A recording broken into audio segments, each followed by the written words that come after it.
This is Different by Nature, the podcast uncovering the interesting and unusual stories hidden in the outdoor spaces around us. I'm your host, Hannah Sayers, and welcome to Real Life Outside. On the podcast today, I have a fellow nature nerd, Jonathan Miller McCall. Hello! Hi, thank you for having me. Oh, thank you so much for coming. It's so exciting to have you here. I'm really interested to delve into some of the things that you've been getting up to. Do you want to talk a little bit about yourself and what it is that you do? Yeah, so essentially right now I do a lot of work educating people about the environment as well as nature connection. And I'm also an advocate for nature and wildlife. And so I started that by making content on social media about habitats, wildlife, nature, and spotlighting things that people can easily access in nature, as well as new bits of information that are like just good to know. Yeah. And to get people curious. My whole aim is to keep people curious about the natural world. And because I feel like once you spark that curiosity, that can eventually turn into passion to protect it, because we need to get people on side. A lot of my content, if anything, I'd want it to reach people who have never cared. Yeah. And to change that narrative. Yeah. And change that mindset. The way in which I do that is I started off making a lot of educational videos like reels on Instagram, and that took off quite a bit. Like my first one was about this thing called cuckoo spit, which is which is like it literally looks like someone's just spat somewhere, but it's the protective these insects called frog layer of the nymph when of they're a bug in called their a frog younger hopper. stage. So they're nymphs, which is the word for their like younger babies. Essentially, they create this bubbly foam as a way of protection. Yeah. And you find it in like long grass. Oh, wow. From the spring, so once it gets warmer. So I videoed that, and like the video blew up, and like people really liked how I was talking about it, and I really enjoyed that because people engage with it. I did another one about lichen and how it's an indicator of certain levels of air pollution as well, and how it's not just one thing; it's a mixture of algae and fungi, and sometimes bacteria as well. So it's like all of these organisms working together to create this one being. You know, and yeah, like I always loved filming nature. Like from then on, it was just filming, capturing moments, sharing them. But now I've kind of molded that and evolved that into in real life experiences. Like I've done workshops, I've done talks, like advocating for nature, as well as inclusivity within the environmental sector, because it is like the second least diverse sector after agriculture. Yeah, which is crazy. It is crazy, and there needs to be a lot of people that are speaking up for that. Yeah. And like I just happened to start speaking up, like delegated myself as a spokesperson for that, because I feel like there needs to be more people like me working in the sector. Yeah, as well. Definitely. And yeah, like I now I'm trying to take that community offline as well by doing guided walks, workshops, and kind of get people to connect with nature in real life and not just online. You've brought something for me, have you? I have.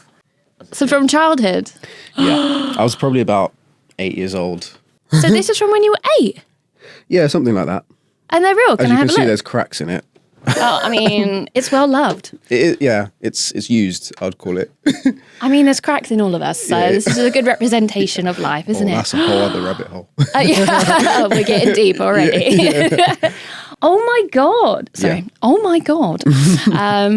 Wow. I don't know. Can the camera pick up on this? You can see how old they are because the resin is kind of like tinged in the light. Yeah. Yeah. So Did you do the resin yourself as well? Oh, no. Okay. No, 8-year-old Jonathan I would have covered myself in resin.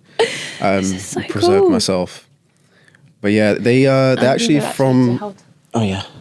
So these bugs are from a series of magazines.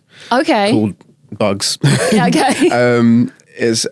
I believe it's a National Geographic and Natural History Museum collab magazine, where it's like I think weekly series of real life bugs. It's called it's actually called Real Life Bugs. Okay, so these aren't bugs that you caught? No. Okay, No. I would just, because I was like, this is amazing. I would never have been able to see all of these when I was 8. Well, it did actually get me interested into entomology. Okay. And part of that is preserving and collecting insects. Sure. For educational purposes. But yeah, this was part of a magazine series. And so every week they had a new species come out with a magazine. Yeah. Unfortunately, when I was cleaning my room out, I got rid of the magazines. Oh. Because I was like, I don't know where. There was too much paper going on. So I mean, to be fair, you kept the interesting thing anyway. This is the thing. Like, I know enough about insects now that I don't think I need the magazines now. Yeah. I can just keep the real life specimen. And yeah, so they had so many different ones. I've even got 2 more cases at home. Wow. And I thought I need to bring the one that actually will keep together and not fall out.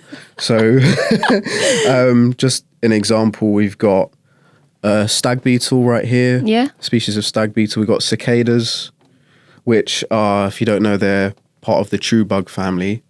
The true bug? Yeah. So not True Blood? Yeah. They're not vampires? Okay. No, well, I guess in a way, they're like sap-sucking insects. So they use like a tube called a proboscis, which like pokes into plants, and then they take the juices out and feed off that. So they are? In a way, yeah. For plants? Yeah, plant pyres. I don't know. Plant pyres. Love it. Terrible. And I think they're known mostly for making like really ear-piercing noises. Oh. Like in the breeding season, they basically spend several years underground developing, and then they come out like as nymphs, and then they come out, climb up a tree. I've seen videos, and then they molt for the last time before becoming adults with these long wings. Wow. And they fly around making like really like high-pitched R2-D2 noises to like attract a mate, I guess. And they breed and then start the process all over again. Oh my God, that's cool. Yeah. So they're not the ones that you hear on like holiday? Are they a different type? You know, like if you're like in Greece or something. And it's like, yeah. They are. Oh, okay. There's loads of different species. I think one of my mates has sent me a video of one just going off, and he was like, "What the hell is this noise? I've been woken up." I was like, "Yeah, it looks like a cicada." You're on people's speed dial for like identifying bug noises. Oh yeah, no. Now like, because I'm the bug nerd in my friend group, people are like, "What is this? What is that? Why is it doing that? What is this bird?" As well, like one of my mates I think he saw 3 green woodpeckers next to each other, and I was like, "That's crazy! I haven't even seen that myself." And he was like, "Yeah, what are these green birds?" And I was like, "Those are green woodpeckers. Like that's not really that common for you to see them like just chilling together, like 3 of them." But yeah, like going back to the bugs, this is where it started. Yeah. Definitely. I think like now I'm older, I'd much rather see these crawling around than alive. Yeah. But I held on to it because it was a big part of my interest in nature and like my connection with nature. Yeah. Because it all very much started with collecting bugs. Yeah. And looking at bugs and being fascinated by invertebrates. And did someone buy this for you, or did you pick it out? So I pretty much forced my dad to buy me a magazine every week, and I was like, I'll collect them and I'll store them, and so I've got so many at home. There's even bigger ones that have one of them has a giant scorpion in it. Oh my God. Yeah, they had a big range.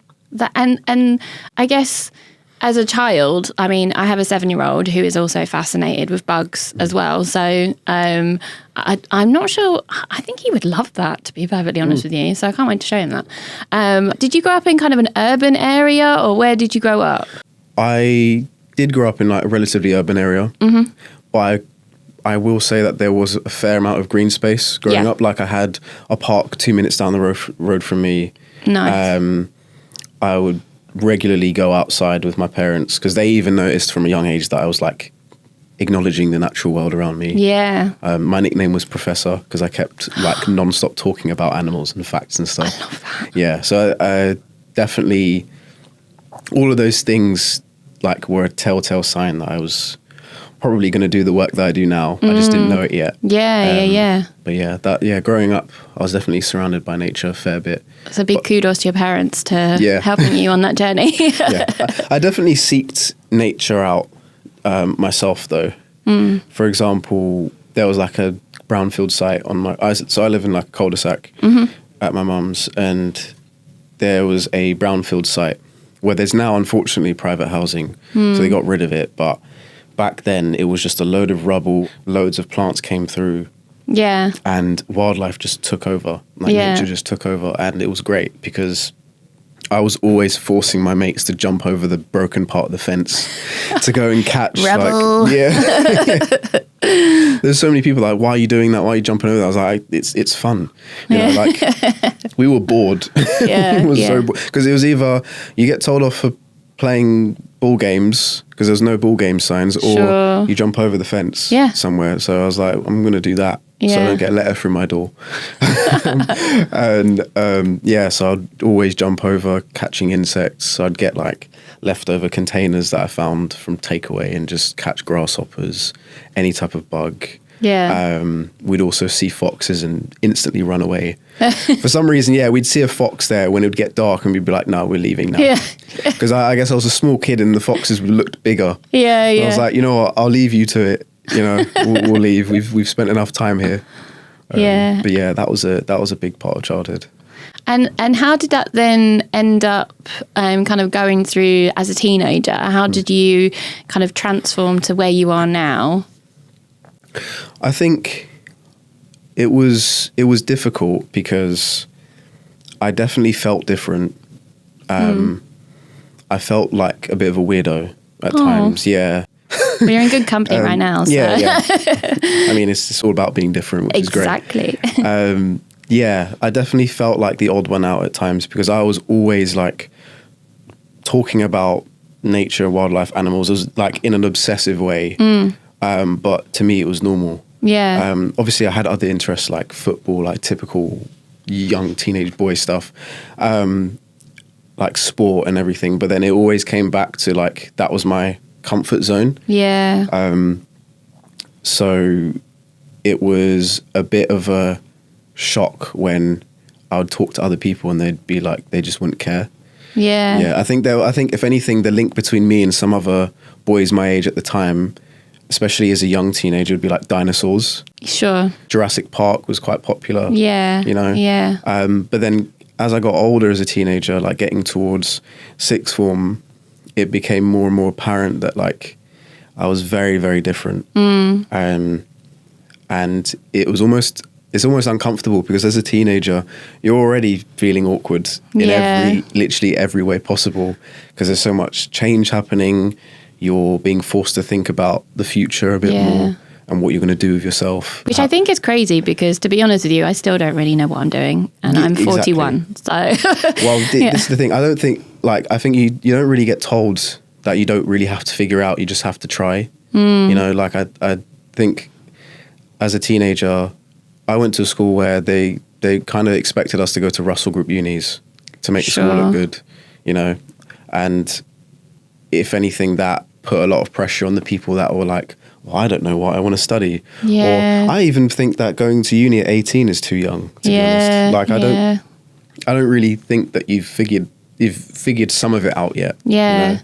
Especially if you're not offered a route such as kind of environmental education or the new natural history GCSE that hopefully will come out soon. Like that is something that is not really there. So it's really hard. Like I find it really difficult that all the pressure of like trying to put that on young people at that time. Yeah. How did you then? Obviously, that is. Being a teenager is just difficult anyway, generally. But how did you kind of navigate the fact that you felt different, and how did that spur you on to become in the roles that you are now? Navigating that, I think it took me having to try other things and divert. It's almost like a test of how passionate I was about what I want to do. So going back to sixth form, like I nearly failed everything because I was like I kind of chose the wrong A levels. Also like looking back, A levels probably weren't for me. Same. But I did them. I got them out the way. I knew in sixth form that I want to work with wildlife, but I don't have a clue of how that would translate into a job. Yeah. And so whilst everyone went to uni, I kind of deferred. I got an offer for like Essex Uni, but to do accounting. And I was wow. I was this would have been a very different podcast. It would have been a very different Jonathan if I actually allowed that to happen. Like I definitely was like, what will give me money and stability? Yeah. I'll try and do it. But I felt like I was probably selling my soul, to be honest. And so I deferred that offer. I remember the day I was meant to move out, I was still at home. I was still in Morden. Like, people had probably moved in. I was in group chats already, and I was like, no, not doing that, not packing. We're going to defer it. I ended up working in credit control, so still kind of finance. Oh, wow. Did that for a year and a half and got absolutely sick to death of it. And it came to like September of 2020, and I found a degree in animal management and conservation at Nescott College. Wow. So big up Nescott Hey. for having that there. And like, I literally applied, got an offer, and started that same week and left my job that same week. Oh my God, that's amazing. Yeah. So it was all a quick turnaround, Yeah. but it was probably one of the best decisions I've made because it really kicked off Yeah. my career and like kind of feeling a bit more comfortable Yeah. within myself, being who I am and like knowing what I know. Yeah. And then just wanting to grow from there. Wow. Like, I was actually the only guy in my course. Really? Yeah, it confused me because I was like, what's so like intimidating and uninteresting to guys about nature and stuff? Yeah. Like, or working on a farm or like working with wildlife. Like, if anything, like, that's pretty cool. Like, that should be attractive to, but do you still find that now, or have you, is the network widened a bit? I think it's widened a bit because now that I've like been opened up to more people, way more people who have that interest, I see like more diversity in terms of gender. Yeah. And like, but I don't know. I don't know what was going on at that Yeah. at college. I think also around that time, people still don't know what they want to do. Yeah. And so I've found that sometimes people choose the animal studies because they have no idea. So they're not actually that interested. Yeah. But they either become interested or they're just kind of like, my parents told me to do something. Yeah. I need to do something, you know? I also think that animal kind of studies or animal management is probably more promoted.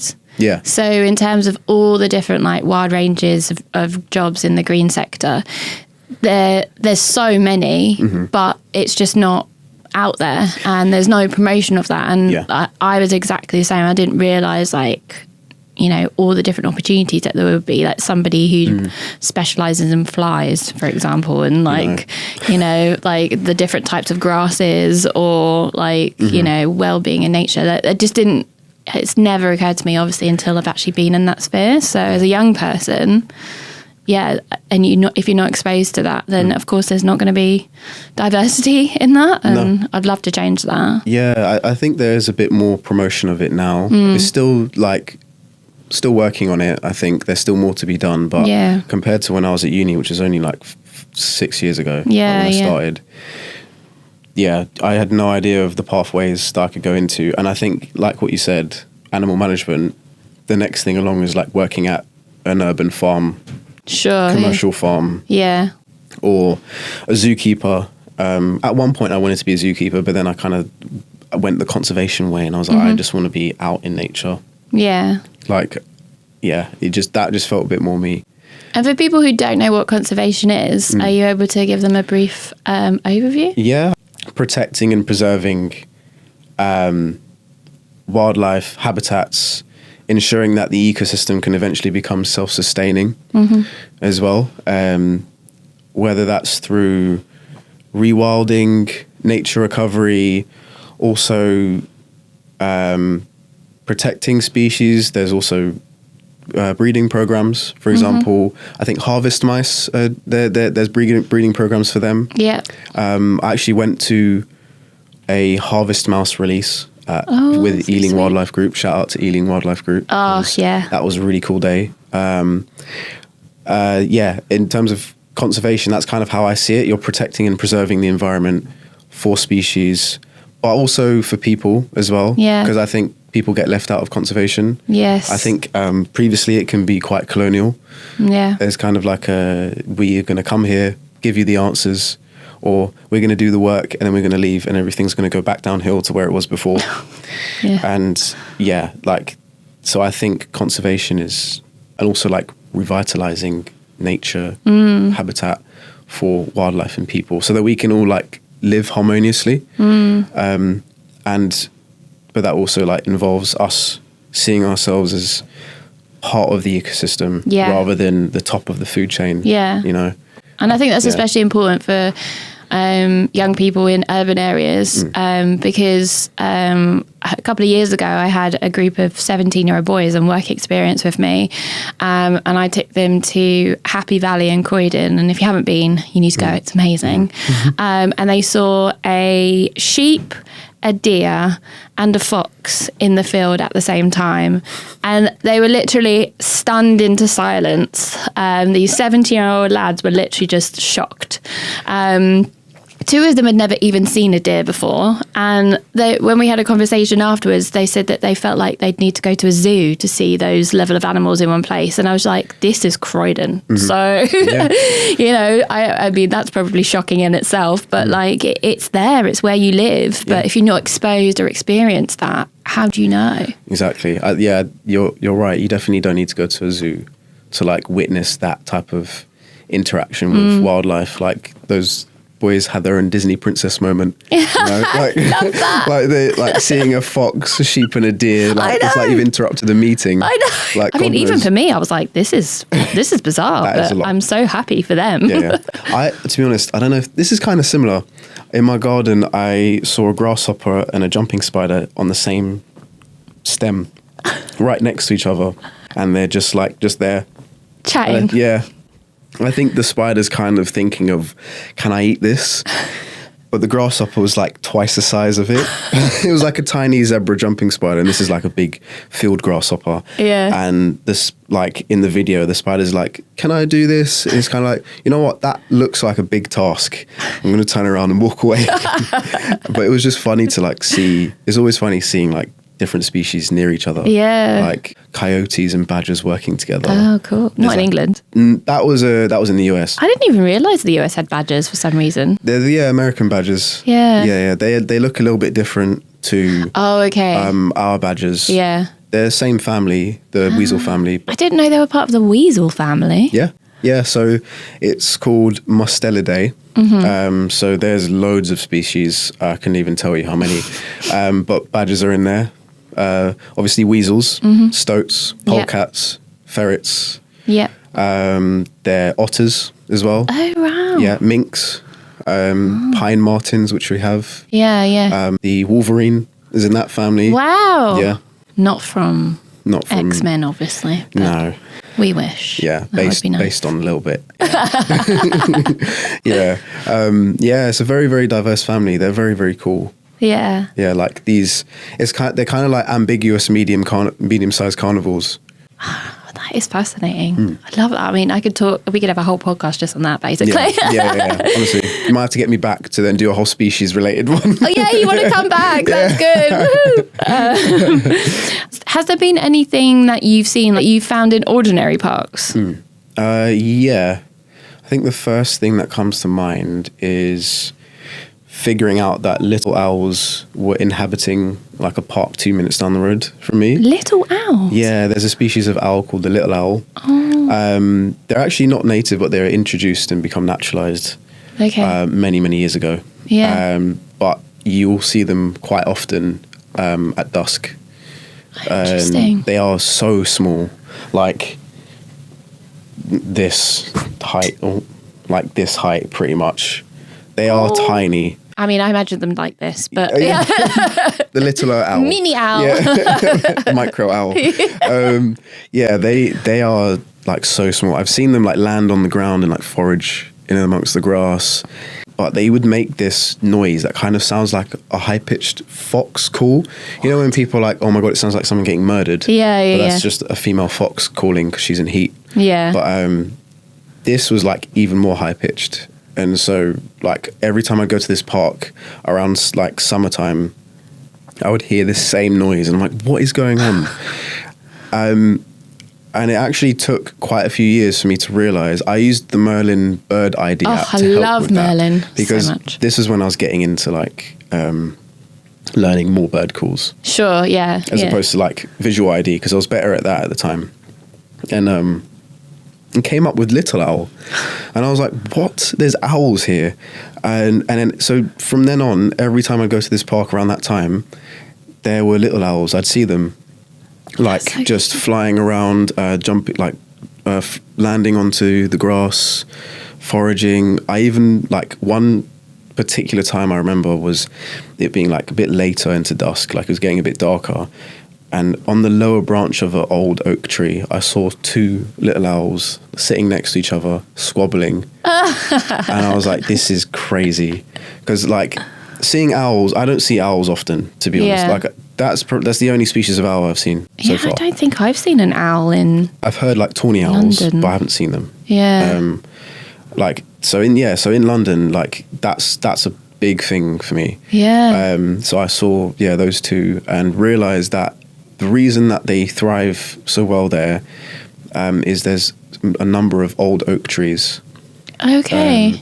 So they have cavities in them that they can nest in, and so it seems like they must go to breed there every year. Right. Okay. And there must be a decent, like, population locally so that you are able to see them, which is cool. That's so cool. Most of the places that I end up walking around and kind of working in, I tend to have, like, your generic wildlife of, like, squirrels and pigeons and parakeets, which I personally love. Mm-hmm. I feel like parakeets are so misunderstood. Yeah, there's a bit of a discourse about parakeets. I was actually on a documentary that recently came out called Invasion of the Parakeets. No way. By Chris Packham. Shout out Chris Packham. Oh my goodness. Go you. Yeah, I'm doing things here and there. Yeah. So you were doing a documentary on... Yeah, I spoke about, like, the kind of public perception of parakeets. Mm-hmm. And it's kind of unwarranted because we have so many non-native species in the country, and it kind of felt like for some reason this bird was being targeted. What is people's beef with parakeets? It's because they're like, obviously, like, the first thing is they're non-native. Okay. They're quite loud. Yeah. I mean, I have a 7-year-old. Parrots in general are just loud. Yeah. You know, like they squawk like hell. Like you will hear them before you see them. Yeah. And people think that they compete with native bird species for nesting spots because they are cavity nesting birds. There are species of cavity nesting birds in the UK, like the nuthatch. Mm-hmm. And that seems to be one of the species that they might be competing with more, because obviously they start breeding earlier. They start breeding in January, whereas, like, a lot of our native bird species are from, like, around March onwards into summer. Yeah. And so they're getting a head start over native birds. Well, that's what it seems like. Sure. However, the new research that has come out in that documentary shows that there are no real impacts on native bird species. But obviously that public opinion is kind of still there because people don't like that this bird is, they kind of talk about the bird like it's come over here and taken birds' jobs, which is quite similar and quite familiar. There are similar themes going on there. Yeah, you know, like it's crazy because, like, to give a background of how these birds got here, they originate from Southeast Asia. Yeah. There are, like, subspecies going down into, like, sub-Saharan Africa, but the ringneck parakeet, is what it's called, is from Southeast Asia. Yeah. They also, like, span up and near the Himalayas, so, like, they're quite... Oh, okay. They can adapt. Yeah, yeah. Makes sense as to why they do well here. Yeah, yeah. And so... they were brought over as pets, and this is as far back as, like, the 1920s. You know, like, even before that, we've had people bringing over exotic animal species. Yes, yeah. Like, there was also other parrots that were brought over, like the monk parakeet. Yeah. That was released, you know, but I read that in the 1920s and 1930s, there was a disease that broke out called psittacosis. Psittacosis is just is named after the parrots. So, like, Cetacine birds are parrots. Okay. It's like a silent P and then SCITT. Oh, that's a nightmare for a dyslexic. Yeah. No, it's a bit of a mouthful. But psittacosis was an outbreak, and people are like, "Oh my god, I need to release my parrots," because it's a zoonotic disease, so it transferred from birds to humans. Oh right. A little bit like bird flu, in a way. So a lot of releases happened. They ended up essentially adapting to our climate and breeding. I mean, I find that a fascinating story, and actually just shows resilience, to be honest with you. Yeah. I don't have a problem with them. I think they're great, and I love spotting them with my son. Like he nicknames all of them who come and visit us. So yeah, I find that quite strange. It's like pigeons as well. Oh yeah. And people hate pigeons, and I'm like, surely pigeons like helped send messages through like World War II. Yeah. Is that pigeon species still alive? Oh, the passenger pigeon. Yeah. Or is that extinct? Passenger pigeon's extinct.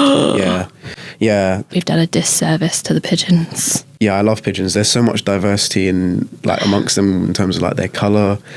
Some look exactly like rock doves, where others have like these speckled pied patterns as well. Yeah. That have also added to the gene pool of feral pigeons. So there's so much feral pigeons. I love that. Yeah. I love that so much. I kind of want a tote bag with that on.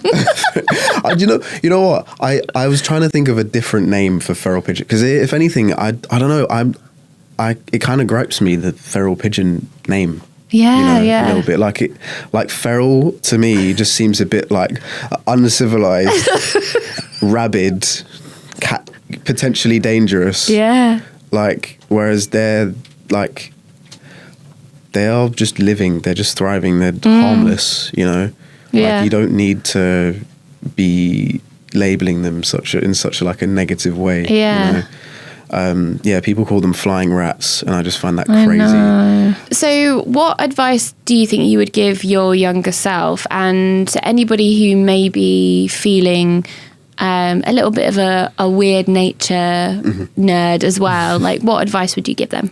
Yeah, advice I'd give to my younger self, don't be so hard on yourself. Don't expect yourself to be perfect 100% all the time, because that's not realistic. You end up burning out. As future self would tell you, that has happened. And also be open to change and see it as an achievement rather than a setback. But that leads into the next point about someone who feels like an outlier. There's a lot of power in that. Definitely a lot of power in that. It's not a negative thing. Yeah. Like, you're not the odd one out. You're just you, and unapologetically you. Weird, if anything, should be a good term, not a negative term. It is. Like, it's interesting, it's inviting, it's different, it's warm and comforting. It's not a repellent, Being weird and different is not a repellent to people. Yeah. It should invite people and to ask questions and find out more about you. It gives you a bit about yourself, not just being a blank slate. Or I hate this whole thing of having to be all nonchalant. Yes, it's horrible. It's like putting a personality in prison. Oh, you don't need to do that. You need to be you, and the right people will find you. Yeah, that's amazing. Thank you. You really are a fantastic role model. I've been looking at I've been following your stuff for a while, and it's inspirational for me, who's this old woman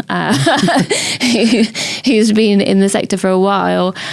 Where can people find you if they want to do a talk or a walk, or if they just want to listen to some of your content? Okay, so you will find me on Instagram at jtalksnature, as well as TikTok, jtalksnature as well. And those are the main platforms. I mainly use Instagram. Yep. I'm obviously on LinkedIn, but that's linked in through my Instagram. Yeah. But yeah, that's mainly where I spend my time. I look forward to seeing what you're going to do next. Thank you. Thank you so much for having me. You're welcome. You were listening to Different by Nature, hosted by Hannah Sayers. You can find more information about our guest and everything mentioned in this episode in the show notes. You can also find us on Instagram, TikTok, YouTube, and wherever you get your podcasts. Thanks for listening.